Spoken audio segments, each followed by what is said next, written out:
As a woman of color who lives with lupus, I wanted to create a space where we could have those uncomfortable, difficult conversations that people just don't want to have. But we need to talk about those things because we need to know that there are other people who are out there like us and that we're not alone.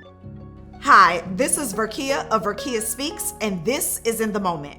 I love to help people. I am a social worker who works in child welfare, and I am the mother of a 10-year-old son, Kaiden. Having a mother with chronic illness, is kind of hard. I don't think that everybody is really aware of this disease and what it does and how it affects not just your physical body, but your mental and spiritual self and those that are around you. Sometimes it's hard for me to understand what she goes through.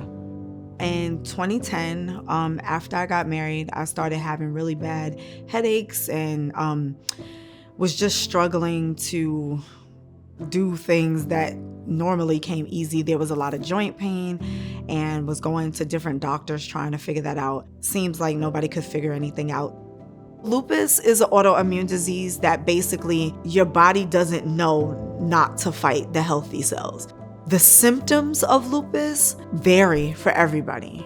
My knees hurt, my hips hurt, my back, my neck, pick a joint, it hurts. You can have a very good day and look very healthy and feel very healthy. And then out of nowhere, you can have full body pain or localized pain, and it can be debilitating. Basic things often hurt. Things that we take for granted, walking. Having lupus, you lose a lot. And so it impacts your mental health because in your body, you feel like this is who I am.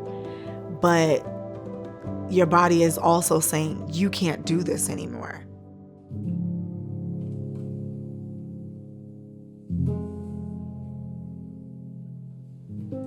In 2013, I was pregnant for about 27 weeks and I had a stillborn, Caleb. And that was the most difficult thing I've ever had to do because giving birth to a baby and there's no noise. And it's like, I don't even know how to describe the emptiness. You have somebody connected to you for so long and then they come and then you have to say goodbye right away. And nobody should ever have to experience that. Losing Caleb was difficult. I think part of it, I was sort of numb. I was not necessarily there mentally. Finding the strength to try again, to have Kaiden, I don't know where that came from. I think that what she does is courageous.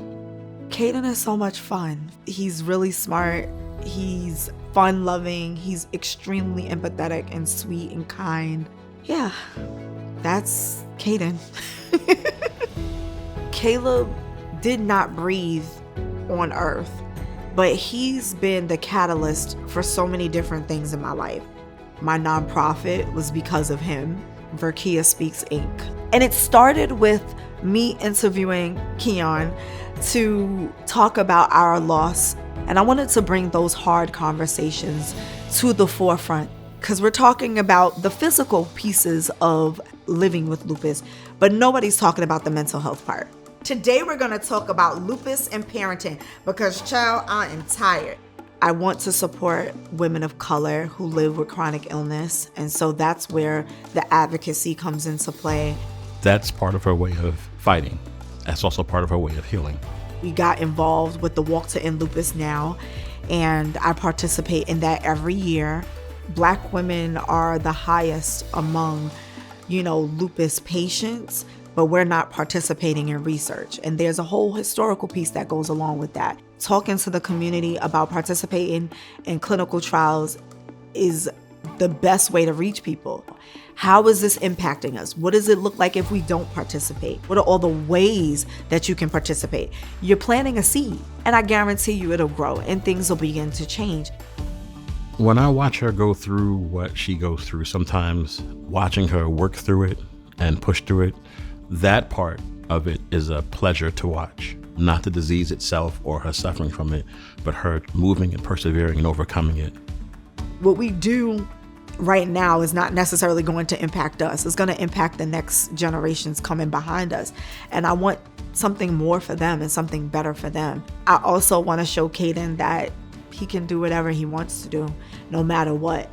And I think parents say a lot of things to their children, but it's what they do that their children pay attention to. And I think the more we push to have those uncomfortable conversations, the more we grow.